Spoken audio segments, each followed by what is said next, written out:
নমস্কার। এক মুঠো স্বপ্ন ফাউন্ডেশনের পক্ষ থেকে নিয়ে চলে এলাম আরেকটি ভিডিও। আজকের ভিডিওটি হলো ঋতুশ্রীর জন্মদিন, আর আমরা সেই ভবঘুরেদের উদ্দেশ্যেই বেরোবো জন্মদিন উপলক্ষে। তো ভাবলাম কিছু কলা কিনে নিই। আমরা এখানে চলে এসেছি নবদ্বীপ বড়বাজারে, আর বড়বাজার থেকে আমরা জিনিসগুলো কমপ্লিট করব।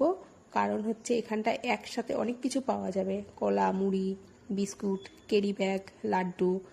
তো আমরা নিজেরা ঠিক করলাম যে এবার আর কারো বাড়িতে যাব না, এবার আমরা এখান থেকে কমপ্লিট করব সব করে। তারপরে এখান থেকে প্যাকেট করব। প্যাকেট করে আমরা সুন্দরভাবে যেমন ভবঘুরেদের উদ্দেশ্যে যাই তেমনই যাব। তবে আজকে যাব আমরা রানীরঘাট মন্দিরে প্রথমেই। আর ওখানে যেহেতু আমাদের জন্য কিছু ঠাকুমারা থাকেন, সাথে কিছু এখন দাদারাও আসছেন, আর টগর, বিজয়, রুমি এরা সব ওরাই বস্তা দিয়ে দিয়েছিল মুড়ির দোকান থেকে, আর ওরাই সব কমপ্লিট করলাম। আর এই যে আমি এখানে লাড্ডু নিয়ে নিয়েছি। আর এই এত বড় বস্তাটা আমাদের খুব কষ্ট হয়েছিল, তার জন্য বিজয় নিজেই মাথায় তুলে নিল, বলল যে দিদি চলো আমি মাথায় তুলে নেবো, অসুবিধা হবে না।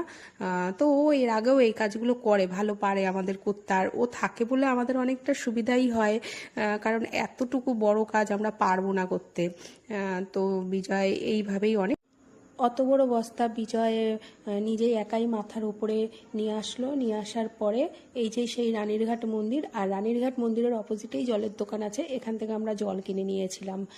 কারণ এখান থেকে যদি জলটা নিয়ে আমাদের একটু টানতে অসুবিধা হবে, অনেক কিছুই তো একসাথে সম্ভব না। আর এখানে এসে দেখছি ঠাকুমারা সব ছড়িয়ে ছিটিয়ে ছিলেন, তা আমরা বলাতেই ঠাকুমারা খুব খুশি, এমনকি চিনেও গেছিলেন আমাদেরকে, যেহেতু আমরা প্রায়ই আসি।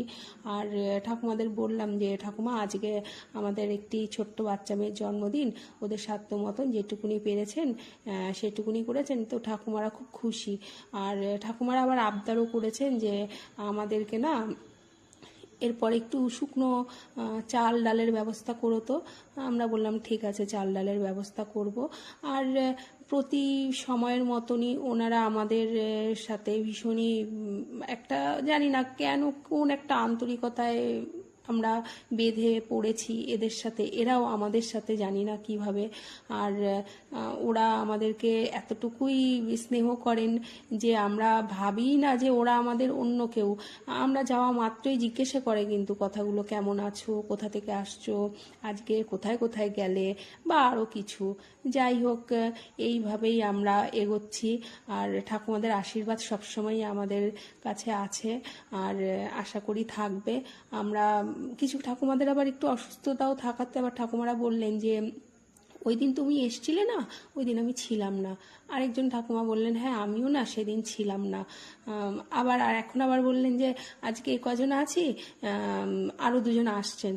তো এই যে এই ছোট ছোট কথাগুলো না অন্য কোথাও পাওয়া যায় না, এখানটায় আমরা জানি পাবো অবশ্যই। আর এই ঠাকুমা তো আমাদের সাথে অনেক রকমের কথা বললেন, অনেক রকমের।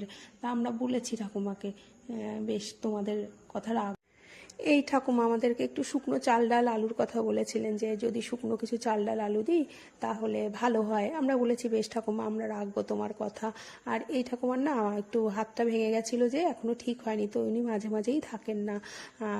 ঠিক আছে। আর এই ঠাকুমার সাথে আমাদের ভীষণ গল্প হয়, সব থেকে বড় কথা। আর দিদিকে দেখলে আমাদের মনটা খারাপ হয়ে যায়, কখন কার কি হয়ে যায় কেই বা বলতে পারে। তো আমাদের তো তেমন সামর্থ্য নেই যে অনেক কিছু দিতে পারবো, আমরা খুবই অল্প কিছু দেওয়ার চেষ্টা করি। আমরা যেটুকুনি পারি, আমাদের যতটুকু সামর্থ্য আমরা সেই হিসাবেই যাই। আর মোটামুটিভাবে এই মন্দিরের কাজ আমাদের কমপ্লিট হয়ে গেল। আমরা চলে এসেছি এবার পাশেই আনন্দধাম বৃদ্ধাশ্রম, এখানটায় শ্রীধরদা থাকেন, আর শ্রীধরদা হলেন এখানকার সেক্রেটারি। আমরা প্রায়ই এখান থেকে নিমন্ত্রণ পেয়ে থাকি।